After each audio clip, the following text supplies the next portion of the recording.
السلام عليكم ورحمة الله وبركاته. إن الحمد لله نحمده ونستعينه من يهده الله فلا مضل له ومن يضلل فلا هادي له.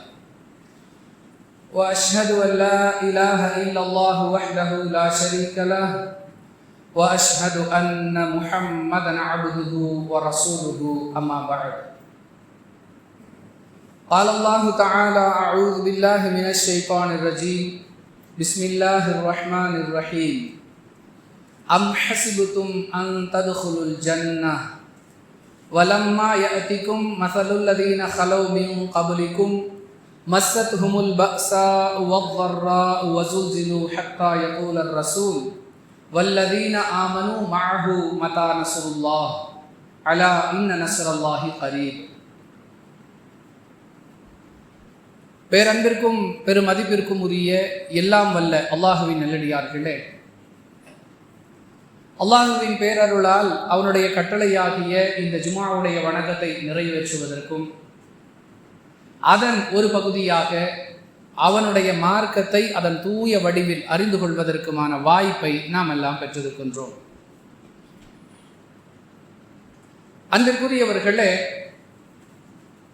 ஒவ்வொரு மனிதனும் ஏதோ ஒரு அம்சத்தை அடைய வேண்டும் என்பதில் தேவையுள்ளவனாக இருக்கிறான். ஒவ்வொருவருக்கும் ஒவ்வொரு விதமான தேவை. ஆனால் பெரும்பாலான மனிதர்களுடைய மனோநிலை எப்படி இருக்கிறது என்று சொன்னால், நம்முடைய தேவை நிறைவேற வேண்டும், ஆனால் அதற்காக பெரிய அளவிற்கு உழைப்பை கொடுக்கவோ பொருளாதாரத்தை செலவிடவோ பெரும்பாலான மனிதர்கள் தயாராக இல்லை. ஆனால் தேவை நிறைவேற வேண்டும். ஒரு சிலர் தங்களுக்கு எது தேவையோ அதை அடைந்து கொள்வதற்கு பாடுபடுகிறார்கள், முயற்சி செய்கிறார்கள், செலவு செய்கிறார்கள் ஒரு சிலர். ஆனால் பெரும்பாலான மனிதர்களை பொறுத்தவரை பணமும் செலவழியக்கூடாது, உடல் உழைப்பும் கொடுக்கக்கூடாது, நேரமும் செலவிடக்கூடாது, ஆனால் தேவை நிறைவேற வேண்டும். அது சாத்தியம் இல்லை என்று சம்பந்தப்பட்ட மனிதனுக்கே தெரியும். ஆனாலும் உழைப்பை கொடுக்க தயாரில்லை, பொருளாதாரத்தை செலவிட தயாரில்லை, நேரத்தை கொடுக்க தயாரில்லை, தேவை நிறைவேற வேண்டும். அன்பானவர்களே, இப்படிப்பட்டவர்களை பார்த்து நாம் என்ன சொல்லுவோம்? உங்களுடைய தேவை நிறைவேறாது. எதை நீங்கள் அடைய வேண்டும் என்று ஆசைப்படுகிறீர்களோ அதற்காக நீங்கள் உழைக்க வேண்டும், நேரம் செலவிட வேண்டும், பணம் செலவிட வேண்டும். இது போன்ற சில சிரமங்களுக்கு, சில தியாகங்களுக்கு பிறகுதான் உங்களுடைய தேவை நிறைவேறும் என்று நாமும் சொல்லுகிறோம், சம்பந்தப்பட்டவர்களும் அறிந்து வைத்திருக்கிறார்கள்.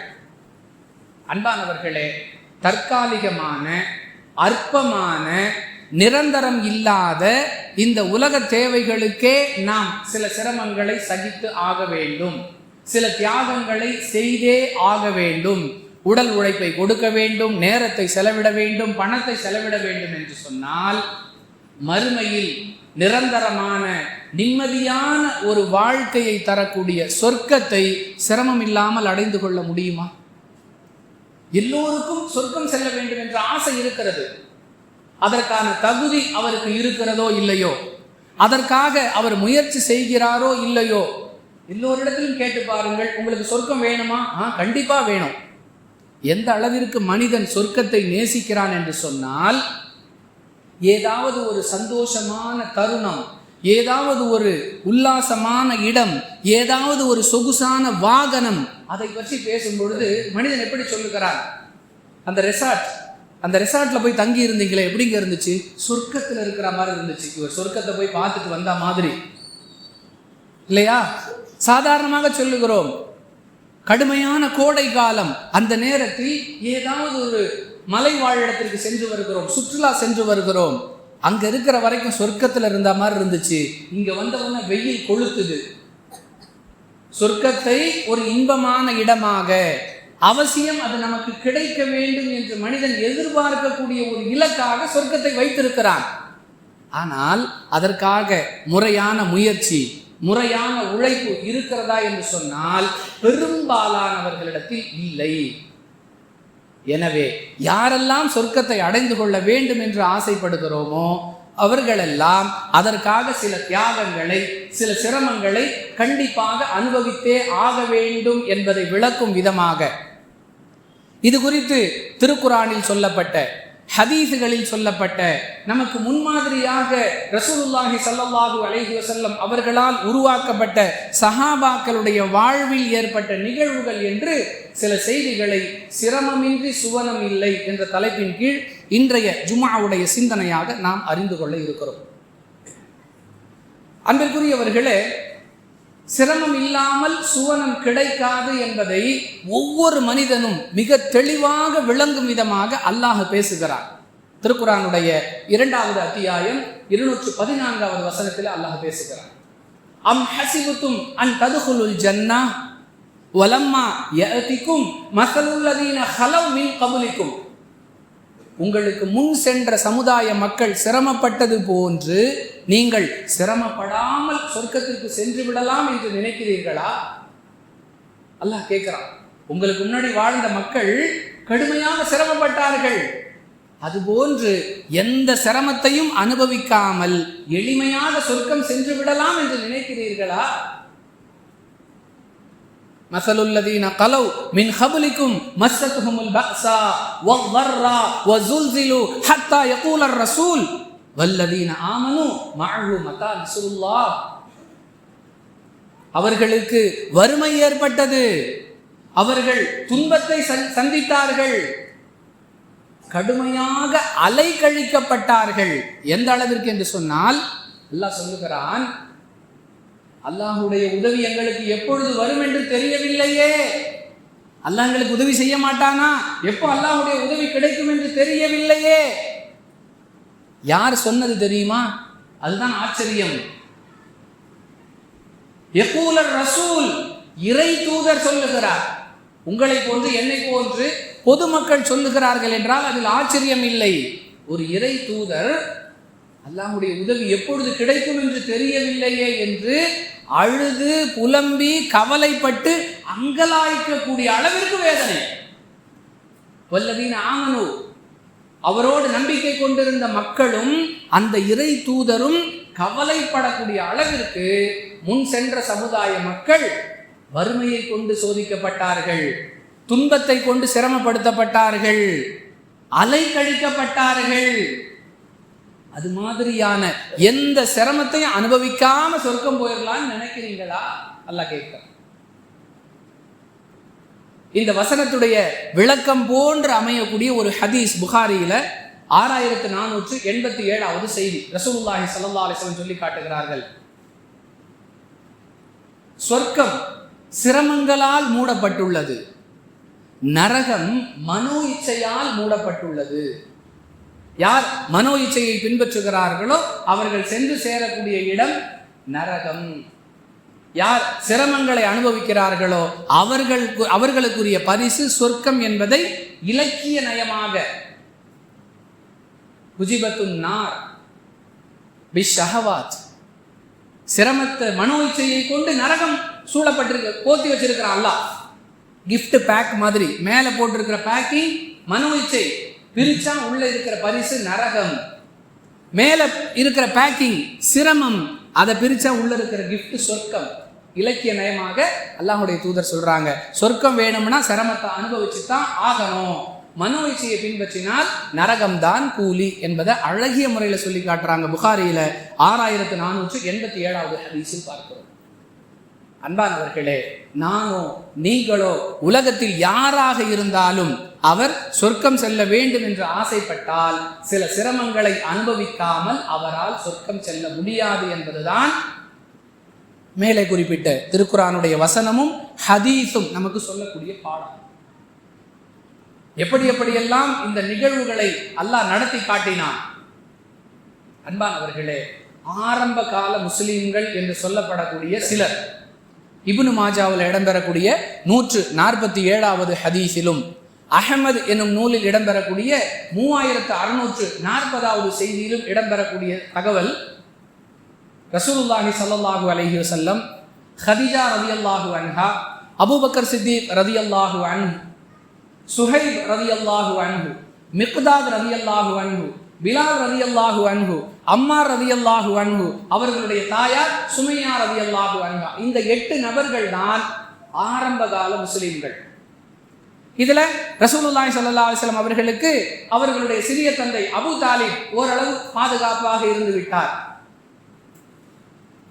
அபூபக்கர் சித்திக் ரலியல்லாஹு அன்ஹு அவர்களை பொறுத்தவரை ஊரில் ஒரு பெரிய மனிதர், மக்களிடத்தில் அங்கீகாரம் பெற்றவர். எனவே அவருக்கு பெரிய அளவில் ஆரம்ப காலத்தில் சிரமங்கள் வரல.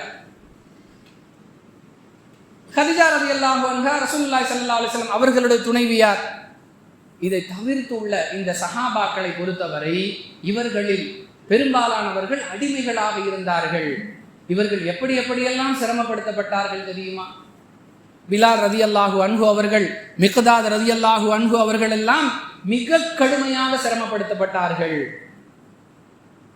அன்பானவர்களே, பிற்காலத்தில் அவர்கள் ஆரம்பத்தில் இஸ்லாத்தை ஏற்றதால் அனுபவித்த சிரமங்களை மற்றவர்களிடத்தில் சொல்லி அதன் மூலம் அவர்கள் பாடம் கற்கக்கூடிய அளவிற்கு சிரமப்படுத்தப்பட்டிருக்கிறார்கள். உடலில் உள்ள ஆடையை அகற்றிவிட்டு சுடு மணலில் கிடத்தப்படுவார்கள். பிலால் ரலியல்லாஹு அன்ஹு அவர்களுடைய நிலையை பற்றி மேலே குறிப்பிட்ட 2 ஹதீஸுகள், இப்னு மாஜாவில் 147வது செய்தி, அஹ்மதுல 3640வது செய்தி. அந்த நேரத்தில் கூட அவர்களுடைய உதடுகள் அஹது அஹது என்பதை மட்டுமே உச்சரித்துக் கொண்டிருந்தன.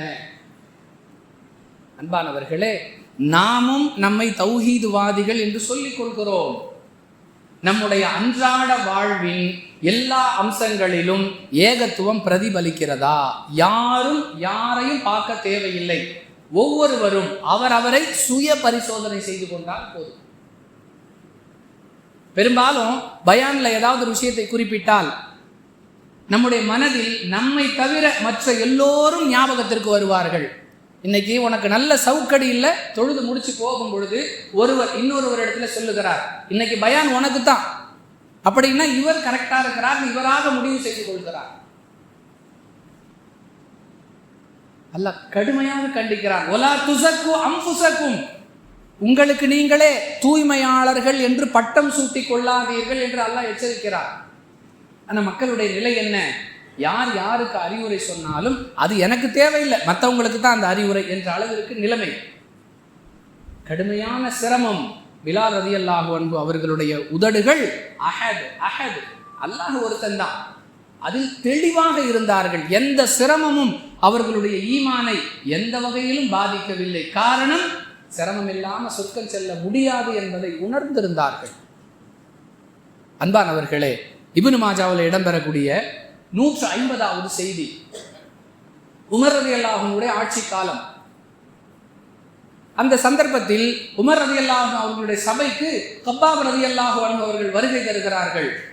உடனே உமர் ரலியல்லாஹு அன்ஹு அவர்கள் கப்பாப் ரலியல்லாஹு அன்ஹு அவர்களை ஆர்வத்தோடு வரவேற்கிறார்கள். வாங்க, இந்த சபையில முன்னாடி உட்கார்றதுக்கு நீங்க தான் மிக தகுதியானவர்கள். ஏன்? ஆரம்பகால தியாகிகள். ஆரம்பத்தில் இஸ்லாத்தை ஏற்ற பொழுது மக்கத்து முஷ்ரிக்குகளால் தாங்கள் அனுபவித்த சிரமத்தை மக்களுக்கு காட்டும் விதமாக தன்னுடைய ஆடையை உயர்த்தி கப்பாப் ரலியல்லாஹு அன்ஹு அவர்கள் தனது முதுகு பகுதியை அந்த மக்களுக்கு காட்டுகிறார்கள். இப்படியெல்லாம் நாங்கள் சிரமப்படுத்தப்பட்டோம். சிரமம் இல்லாமல் சுவனம் செல்ல முடியாது என்பதை தாங்கள் உணர்ந்ததோடு மட்டுமல்ல, மக்களுக்கும் அதை உணர்த்தும் விதமாக பாருங்க, இதெல்லாம் நாங்கள் அனுபவித்த சிரமங்கள் என்று பாடம் நடத்தினார்கள்.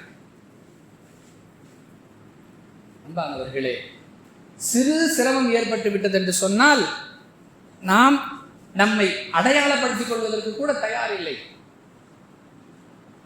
நம்ம மார்க்கத்தில் கரெக்டாக இருப்போம் அப்படின்னு சொன்னால் நமக்கு சில பிரச்சனைகள் வரும் அப்படிங்கிற ஒரு சூழ்நிலை ஏற்பட்டால் அதை நான் மார்க்கத்தில் கரெக்டாக இருப்பேங்கிறத வெளிப்படுத்துவதற்கு பலர் தயாராக இல்லை. எப்பா அங்கே போயிட்டு நீ தௌஹீத்வாதிகள்லாம் சொல்லாத, வேலை முடிகிற வரைக்கும் கொஞ்சம் அமைதியாக இருக்கணும். எப்படிப்பட்ட நிலை? அன்பானவர்களே, சிரமம் இல்லாமல் சுவனம் இல்லை என்பதை உணரும் விதமாக ரசூலுல்லாஹி ஸல்லல்லாஹு அலைஹி வஸல்லம் அந்த சஹாபாக்களை உருவாக்கி வைத்திருந்தார்கள். அதனுடைய விளைவு அவர்களுடைய வாழ்வில் பிரதிபலித்துக் கொண்டே இருந்தது. புகாரில் இடம்பெறக்கூடிய 1276வது செய்தி. முஸாப் இப்னு உமைர் ரலியல்லாஹு அன்ஹு உஹது போரிலே கொல்லப்படுகிறார். அன்பானவர்களே, அல்லாஹுவின் மார்க்கத்திற்காக தன்னுடைய உயிரையே கொடுத்திருக்கிறார். அவரை கஃனிடுவதற்கு போதுமான ஆடை இல்லை. இருந்தது ஒரே ஒரு போர்வை. அதை கொண்டு கஃனிட்டால் தலையை மறைத்தால் கால் தெரிகிறது, காலை மறைத்தால் தலை தெரிகிறது. உலகத்தில் யாராவது இப்படிப்பட்ட ஒரு நெருக்கடியை சந்தித்திருப்போமா? கஃனிடுவதற்கு ஆடை இல்லை என்கிற அளவிற்கு ஒரு சிரமத்தை, சுவனத்தை பெற வேண்டும் என்ற வேற எந்த நோக்கமும் இல்லை. மக்கத்து முஸ்ரிக்குகளுக்கும் முஸாப் இப்னு உமைருக்கும், மக்கத்து முஸ்ரிக்குகளுக்கும் மதீனா யூதர்களுக்கும் சஹாபாக்களுக்கும் வேற என்ன பஞ்சாயத்து? வாய்க்கால் வரப்பு தகராறு, என் வீட்டில் 3 அடி அவன் எடுத்துக்கிட்டான், இந்த பக்கம் 2 அடி இவன் எடுத்துக்கிட்டான், இந்த தகராறா? வாங்கின கடனை திரும்ப கொடுக்கல, அந்த பிரச்சனையா? வியாபாரத்தில் கொடுத்த முதலீட திரும்ப தரல, இந்த பஞ்சாயத்தா? ஒரே ஒரு காரணம், எது தங்களை சொர்க்கத்திற்கு அழைத்து செல்லுமோ அந்த ஏகத்துவத்தை ஏற்றுக்கொண்டார்கள் என்பது மட்டும்தான். அல்லாஹ்வுடைய மார்க்கத்தை பாதுகாக்க போரிலே கலந்து கொண்டு உயிர் தியாகம் செய்த முஸாப் இப்னு உமைர் அடக்கம் செய்வதற்கு துணி இல்லை. எங்கேயாவது அனாதை பிணம் என்று சொன்னால் கூட அந்த உடல் நல்ல விதமாக அடக்கம் செய்யப்படக்கூடிய நிகழ்வுகளை நாம் பார்த்து பழகி இருக்கிறோம். ஆனால் அல்லாஹுவின் மார்க்கத்தை ஏற்றுக்கொண்ட ஒரே காரணத்திற்காக, சுவனம் கிடைக்கும் என்ற ஒரே ஒரு எதிர்பார்ப்பிற்காக அவர்கள் அனுபவித்த சிரமங்கள், கஃனிடுவதற்கு ஆடை இல்லை. இறுதியாக ரசூலுல்லாஹி ஸல்லல்லாஹு அலைஹி வஸல்லம் சொல்லுகிறார்கள், அந்த போர்வையை வச்சு முகத்தை மூடுங்க, கால் பகுதியில இத்கிர் அப்படின்னு சொல்லக்கூடிய ஒரு புல், ஒரு வைக்கோல் மாதிரி ஒரு தாவரம், அதை வச்சு காலில் சுத்தி அவங்கள கஃனிடுங்கன்னு சொல்றாங்க.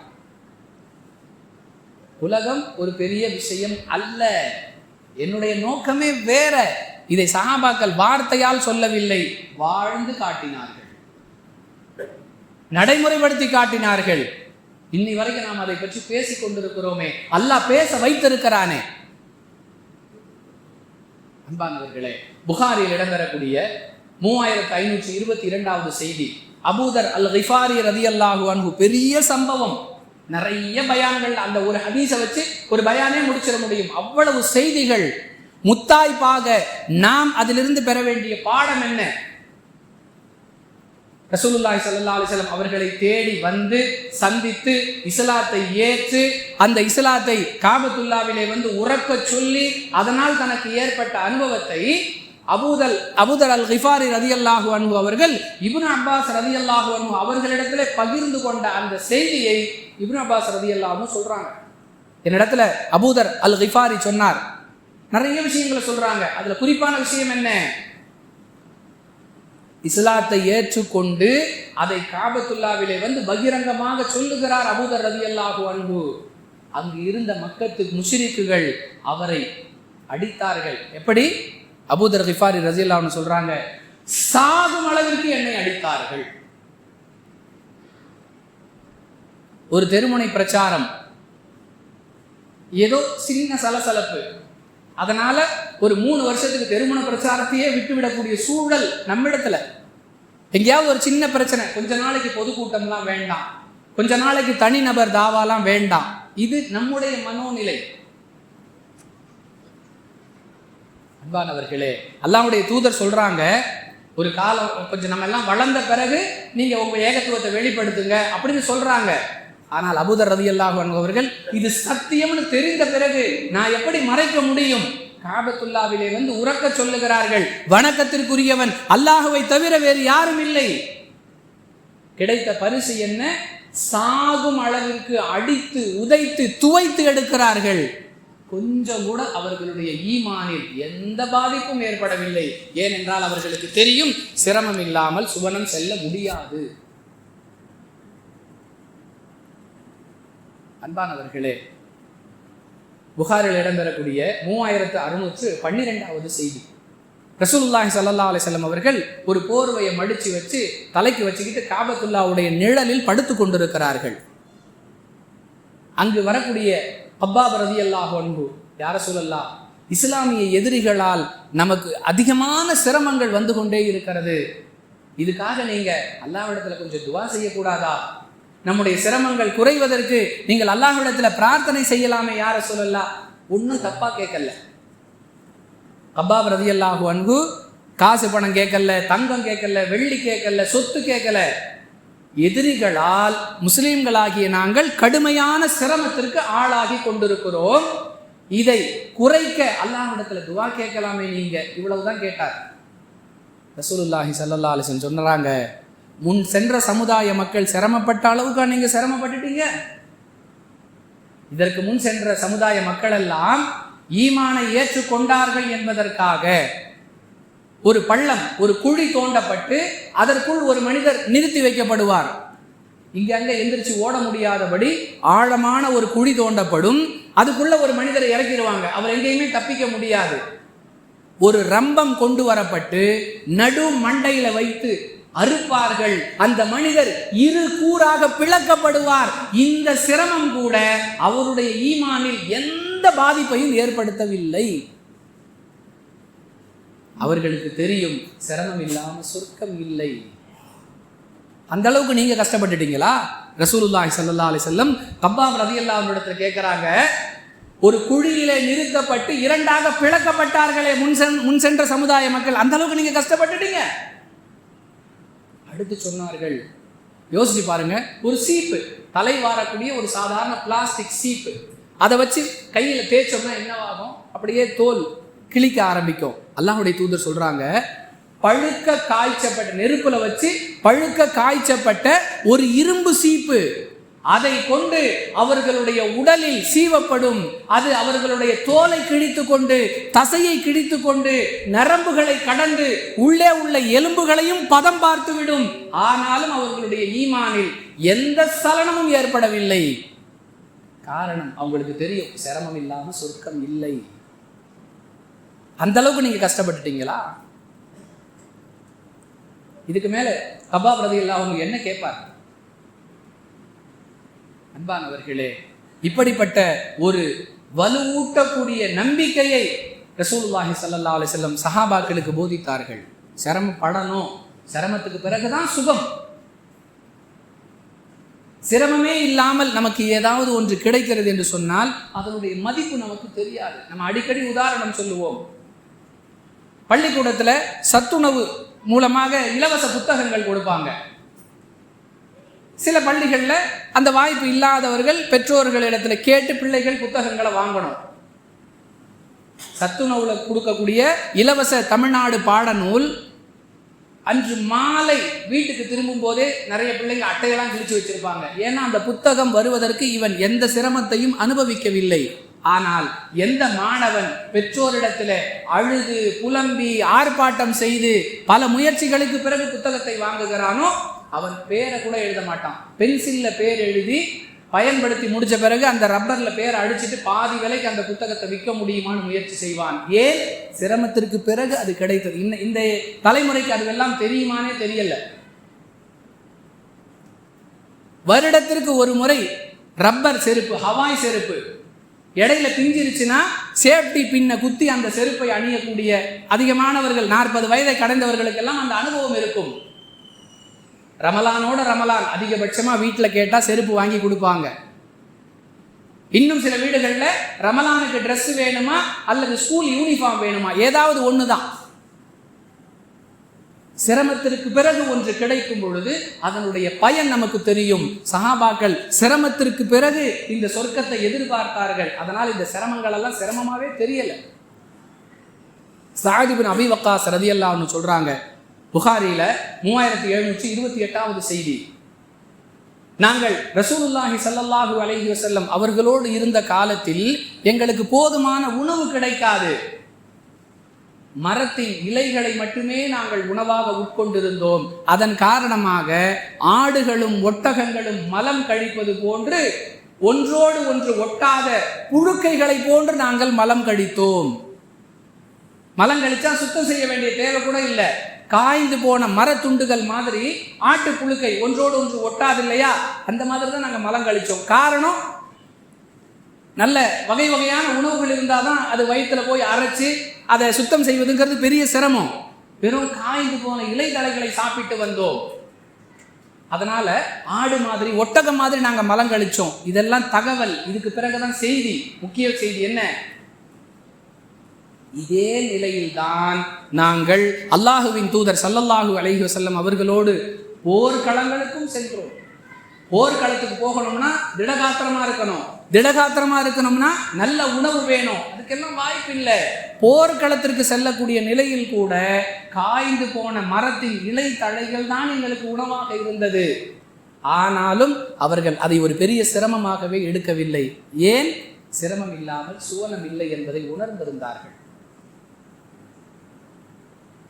அன்பானவர்களே, அனஸ் ரலியல்லாஹு அன்ஹு சொல்றாங்க, என்னுடைய தந்தையின் சகோதரர் அனஸ் இப்னு நல்ர் ரலியல்லாஹு அன்ஹு அவர்கள் பத்ர் போர்ல கலந்து கொள்ளக்கூடிய வாய்ப்பை இழந்து விட்டார். எங்கேயோ வெளியூர் பயணத்துக்கு போயிருந்தாரு. திடீர்னு தானே ஏற்பட்டது. பத்ர் போர் பற்றி நமக்கு எல்லாம் தெரியும். திட்டமிட்டு நடைபெற்ற ஒரு யுத்தம் அல்ல.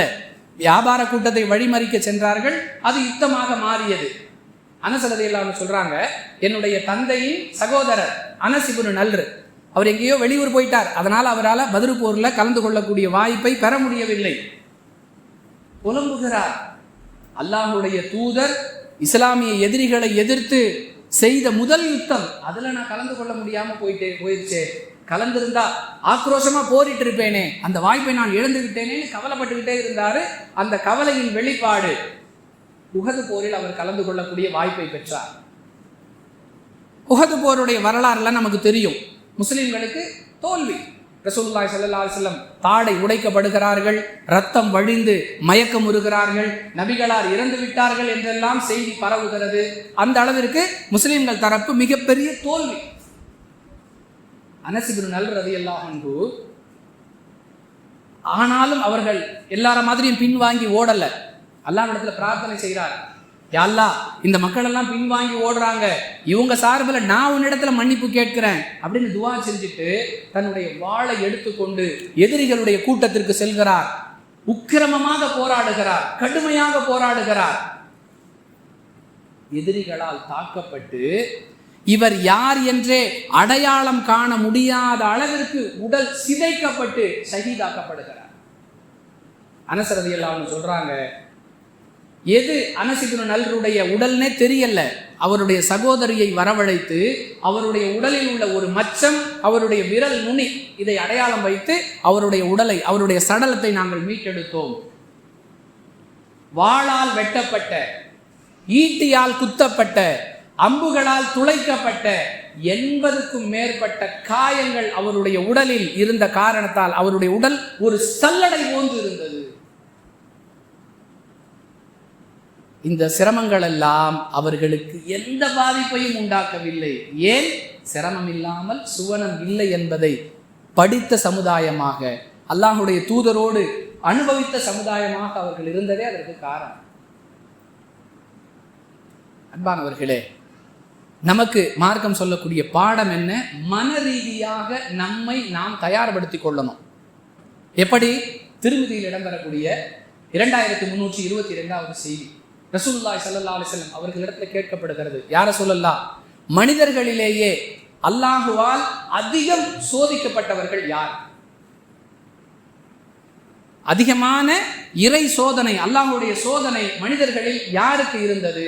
ரசூலுல்லாஹி ஸல்லல்லாஹு அலைஹி வஸல்லம் சொன்னார்கள், நபிமார்கள். மனிதர்களிலேயே அதிகமாக அல்லாஹுவால் சோதிக்கப்பட்டவர்கள் நபிமார்கள். அதற்கு பிறகு அவர்களை போன்றவர்கள். அவர்களை போன்றவர்கள்னா என்ன? நபிமார்களை போன்று மார்க்கத்தை ஏற்று இந்த மார்க்கத்தை மக்களுக்கு எடுத்து சொல்லி தங்கள் வாழ்விலும் அதை நடைமுறைப்படுத்தக்கூடியவர்களாக யார் இருக்கிறார்களோ அவர்களை அல்லாஹ்வுடைய தூதர் எப்படி சொல்றாங்க? நபிமார்களை போன்றவர்கள். அதற்கு பிறகு அவர்களை போன்றவர்கள். இப்படி 3 பட்டியல் சொல்லிட்டு அடுத்து சொல்றாங்க, ஒரு மனிதனுடைய மார்க்க பற்று எந்த அளவிற்கு உறுதியாக இருக்கிறதோ அந்த அளவிற்கு அந்த மனிதன் அல்லாஹுவால் சோதிக்கப்படுவான். ஒருத்தருக்கு எந்த சோதனையுமே வரல, எல்லா பக்கமும் பணம், எல்லா பக்கமும் சந்தோஷம், திரும்புற இடத்துல எல்லாம் சொத்து, திரும்புற இடத்துல எல்லாம் வீடு, எங்க போனாலும் அவருக்கு வரவேற்பு, தெளிவா புரிஞ்சு கொள்ளலாம் இவருடைய நிலை உறுதியற்ற மார்க்க பற்றுள்ளதாக இருக்கிறது. நான் சொல்லல, ரசூலுல்லாஹி ஸல்லல்லாஹு அலைஹி வஸல்லம் சொல்றாங்க. எந்த அளவிற்கு ஒரு மனிதன் மார்க்கத்தில் பிடிப்போடு இருக்கிறானோ அந்த அளவிற்கு அவன் சோதிக்கப்படுவான். ஒரு மனிதனுடைய மார்க்க பற்று குறைவாக இருக்குமேயானால் அவன் குறைந்த அளவிற்கே சோதிக்கப்படுவான். எந்த மனிதன் மார்க்கத்தில் உறுதியாக இருக்கிறானோ அவன் உலகத்தில் வாழும் காலத்திலேயே அல்லாஹ் அவனை பல கோணங்களில் சோதித்து அவனுடைய பாவங்களை எல்லாம் மன்னித்து எந்த பாவமும் இல்லாத நிலையில் அவனுக்கு மரணம் வரும். அந்த வாய்ப்பை நானும் நீங்களும் பெற வேண்டும் என்றால் நம்முடைய மார்க்க பற்றை வலுப்படுத்த வேண்டும். மார்க்கத்திற்காக வரக்கூடிய சிரமங்களை சகித்து கொள்ள வேண்டும். அதை அனுபவிக்க பழகி கொள்ள வேண்டும். உலகமே தேவையில்லை என்பது அதற்கு அர்த்தம் அல்ல. நல்ல சம்பாதிக்கலாம், நல்ல செலவு பண்ணலாம். மார்க்கம் அனுமதித்த முறையில், மார்க்கம் வழிகாட்டிய முறையில் நம்முடைய வாழ்க்கையை அமைத்து கொண்டு அந்த காலகட்டத்தில் ஏற்படக்கூடிய சிரமங்களை பொறுமையோடு அல்லாஹுக்காக சகித்து கொண்டால் சொர்க்கம் நிச்சயம் என்பதில் சந்தேகமில்லை. அப்படிப்பட்ட வாய்ப்பை அல்லாஹ் நம் அனைவருக்கும் வழங்குவானாக. வாஹிரு தஅவானா அனில் ஹம்துலில்லாஹி ரப்பில் ஆலமீன்.